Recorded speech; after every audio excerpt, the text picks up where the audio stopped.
cette partie du plus grand commun diviseur, nous allons voir le plus petit commun multiple et comment le caractériser à l'aide du plus grand commun diviseur. Je vous demande de ne pas vous agiter et de laisser ces notions bien ordonnées. Je vais vous donner aussi des exercices bien ordonnés dans ce sens et qui récapitulent la divisibilité, la division euclidienne, la congruence modulo n et aussi cette partie la plus importante du théorème de Bezout, du théorème de Gauss, du plus grand commun diviseur et du plus petit commun multiple. Ne vous agitez pas.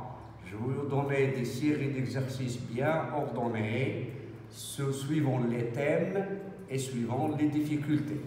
Alors, commençons.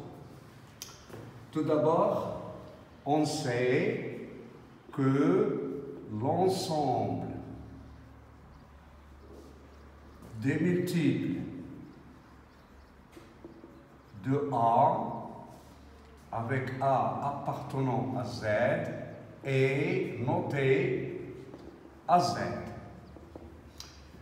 Pour être simple, nous allons considérer deux entiers naturels parce que deux nombres opposés ont les mêmes diviseurs. Pour cela, soit AB appartenant à n étoile au carré, l'ensemble AZ inter BZ et l'ensemble des multiples communs de A et B. AZ inter BZ est différent de l'ensemble vide, car le nombre AB appartient à Z, puisqu'il est multiple à la fois de A et de B. Et vous savez que toute partie non vide de N admet un plus petit élément. Et c'est pour cela, soit M, le plus petit élément de AZ, plus petit élément strictement positif de AZ inter BZ. Petit m s'appelle le plus petit commun multiple de A et B, noté comme ça, petit m égale A ou B. Ça, c'est la définition. Donc, vous remarquez que pour chercher le plus petit commun multiple, il faut écrire AZ inter BZ et chercher son plus petit élément strictement positif. On va essayer de le caractériser d'autres façons. Proposition.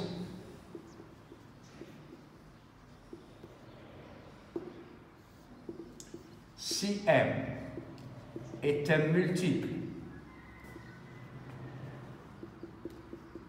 commun de A et B, alors M est un multiple de petit m.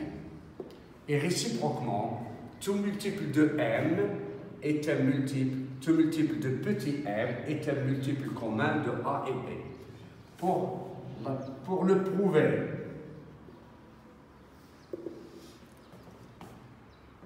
on va faire la division euclidienne, voilà, de m sur petit m par petit m. On a grand M égale à petit mq plus R avec 0 inférieur à R, inférieur strictement à M. Supposons que 0 est inférieur à R est inférieur à M. On aura grand M moins petit m, Q est égal à R. Et nous avons A divise petit m. Et nous avons B, A divise grand M. Ceci implique que les A divise la combinaison M moins MQ. Autrement dit, A divise R. Vous avez B divise petit m, B divise grand M, implique que les B divise grand M moins petit MQ. Implique que les B divise R. Et donc R appartient à AZ inter BZ. Et 0 strictement inférieur à R, inférieur à M. Ce qui contredit le fait que petit m est le plus petit élément de AZ inter BZ. Donc, R est égal à 0 et grand M est égal à MQ. De ce fait, vous avez démontré que AZ inter BZ est égal à petit m z, c'est-à-dire l'ensemble des multiples communs de A et B, c'est l'ensemble des multiples de petit m. Théorème. Caractérisation de petit m égale le plus petit multiple commun. À l'aide du plus grand diviseur commun, c'est-à-dire trouver une relation caractéristique de petit m en introduisant le plus grand diviseur commun. Posons toujours delta est égal. Delta égale le plus grand diviseur commun de A et B.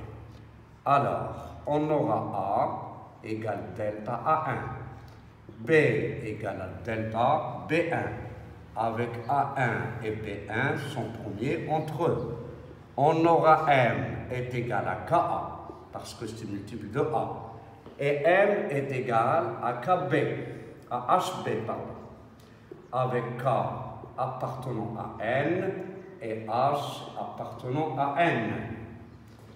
De cette relation, on aura KA égale à HB, implique que les K A1 delta est égal à H B1 delta. Cela veut dire que A1K est égal à B1H. Donc, implique A1 divise B1H. Or, A1 et B1 sont premiers entre eux. Donc, d'après le théorème de Gauss, A1 divise H. D'où il existe Q appartenant à N, tel que H est égal à A1Q. On obtient, puisque K A1 est égal à B1H, on remplace H par A1Q. On aura K est égal KA1 est égal à B1 fois A1Q. En simplifiant, on obtiendra B1 A1 B1 égale, ou bien K est égal à B1 fois Q. Maintenant, on obtient donc la relation KA1 est égal, en remplaçant par B1 fois Q fois A1. Donc, comme vous le voyez, M, le nombre que vous avez là, on a M est égal à K, M est égal à KA, c'est-à-dire M égale à K à 1 delta, c'est-à-dire M est égal à B1 fois A1 fois delta fois Q. Cela veut dire que le nombre B1 A1 delta divise le nombre M. Mais B1 A1 delta est égal à B1 fois A. Il appartient à Z. B1 A1 delta est égal à A1 fois B, appartient à BZ. Cela veut dire B1 A1 delta appartient à AZ inter BZ. Donc, petit m divise B1 A1 delta d'après la proposition précédente.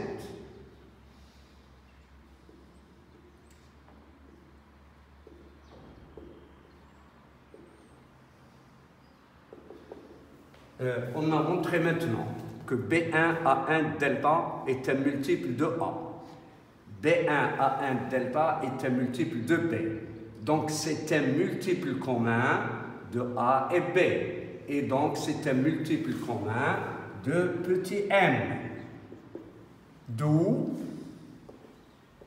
A1 B1 delta est égal à petit m, équivalent à m delta est égal à A1 delta fois B1 delta, c'est-à-dire m delta est égal à AB. Voilà, c'est la relation reliant le plus petit multiple commun avec le plus grand commun multiple. C'est-à-dire, on a m fois delta est égal au produit AB. En général,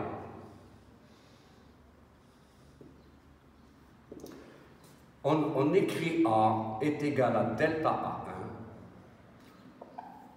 B est égal à delta B1, et A1, B1 premier entre eux, et donc petit m est égal à 1 fois B1 delta.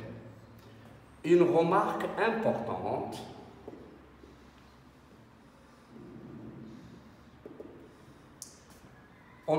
si C est positif, on a le plus petit multiple commun de AC, BC, égale à C fois le plus petit multiple commun de A et B. Et dans ce cas-là, nous avons M, A et B sont premiers entre eux, si et seulement si AB est égal à petit m. Vous le démontrez, vous le vérifiez comme exercice qu'on corrigera avec la série. Maintenant, donnons-nous deux exemples. On va nous donner deux exemples très simples pour voir comment utiliser ces notions-là.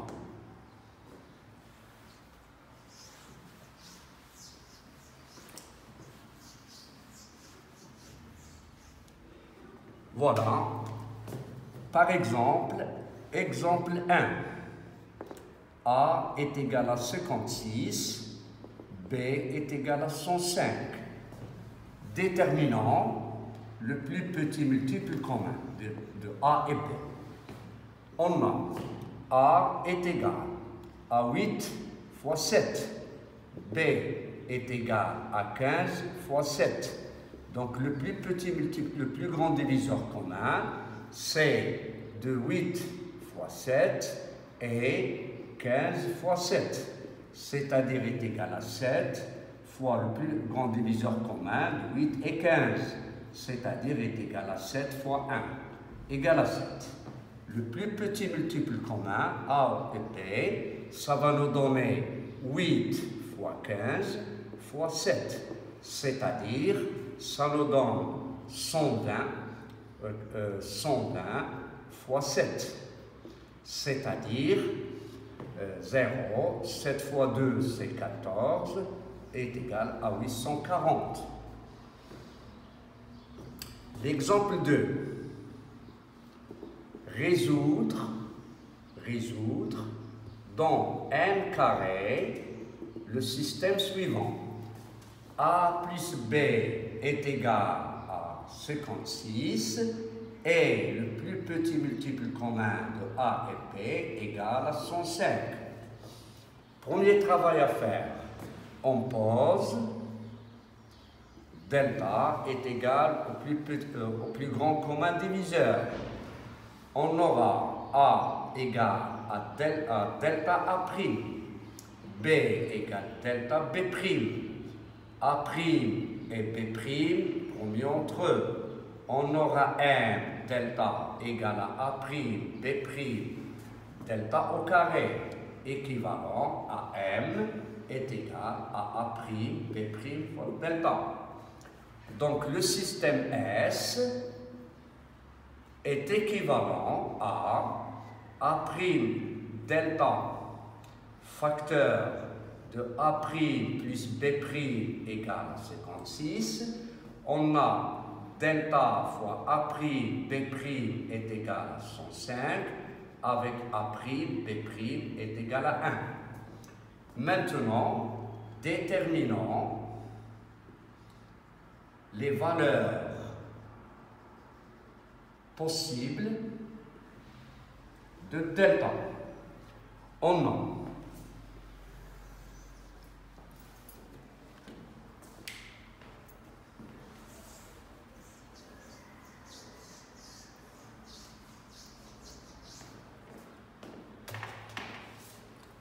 a delta divise 56, delta divise 105. Cela veut dire les delta divisent 56 et 105, c'est-à-dire delta divise 7. Et donc delta appartient à un 7. Les valeurs possibles de delta sont donc 1 et 7. Et premier cas,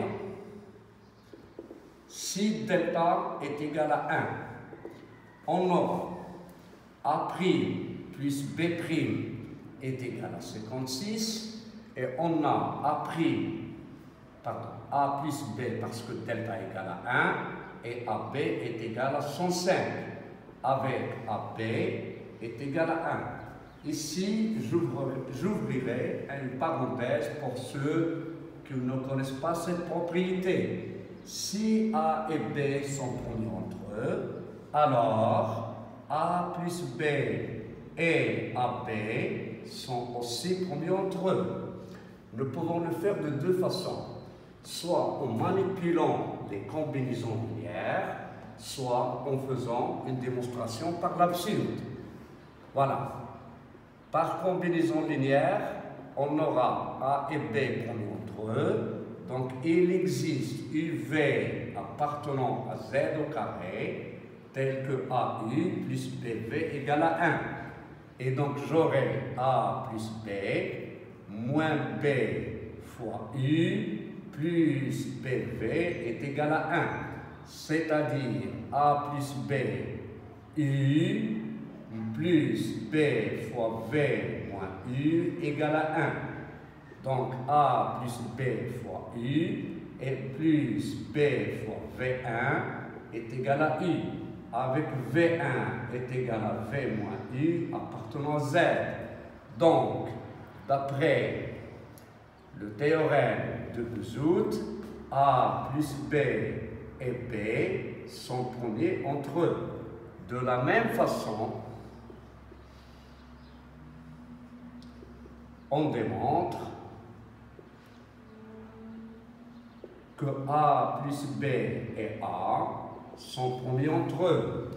D'après la conséquence de Bezout, du théorème de Bezout, on aura A plus B et B et AP sont promis entre eux. Cette conséquence nous dit que si AB est premier, A est premier avec B, A est premier avec C, alors A est premier avec BC. Deuxième méthode, supposons que le plus grand diviseur commun de AB et AP est strictement supérieur à 1, c'est-à-dire ils ne sont pas promis entre eux. Et donc considérons, soit P, un diviseur commun premier de A plus B et AP. Alors on aura P divise A plus B, P divise AP, P étant premier. Donc P divise A plus B et P divise A ou P divise B.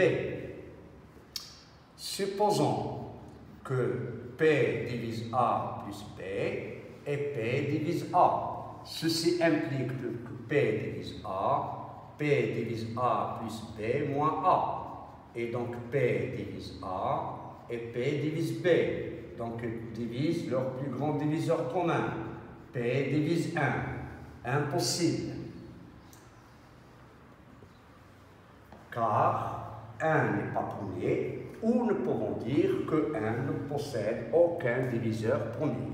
D'où les nombres A plus B et B et AB sont promis entre eux. Vous pouvez le refaire avec le deuxième cas, P divise B, de la même façon. Revenons maintenant à notre exemple. L'ensemble S, on a A et B promis entre eux, implique A plus B et AB promis entre eux. Or, 105 et 56 est différent de 1. Donc, S est égal à l'ensemble vide. Deuxième cas. Delta égale à 7. Alors, on aura maintenant A' plus B' est égal à 8. On aura A', B' est égal à 15 et A', B' sont promis entre eux. Les diviseurs de 15 sont 1, 3, 5 et 15. Comme 1 et 15 ne peuvent pas convenir parce que la somme est différente de 8, la même chose que 15 et 1, et donc il nous reste S1, ça c'est 3, 5, 5, 3. C'est-à-dire 3, 5, ce sont les valeurs du système S'1, les solutions de S'1. Maintenant, S égale à 3 fois 7 et 5 fois 7, ou 5 fois 7 et 3 fois 7. C'est-à-dire S égale à 21, 35 et le couple 35, 21. Et voilà l'ensemble de solutions de ce système. Voilà comment on utilise les théorèmes de cours. Maintenant, je vais lancer une série d'exercices qui récapitulent les notions de la congruence modulo M, du plus grand diviseur commun et des théorèmes de Gauss et de Bezout. Je vais la lancer très simple, vous allez la faire et d'ici 48 heures, on la corrigera. Bon courage. Je vais vous lancer aussi des exercices d'analyse et chaque fois, on aura une série d'arithmétique, une série d'analyse et parfois des séries de nombres complexes. Ne lâchez pas, ne lâchez pas et ne lâchez pas. On est avec vous. Merci.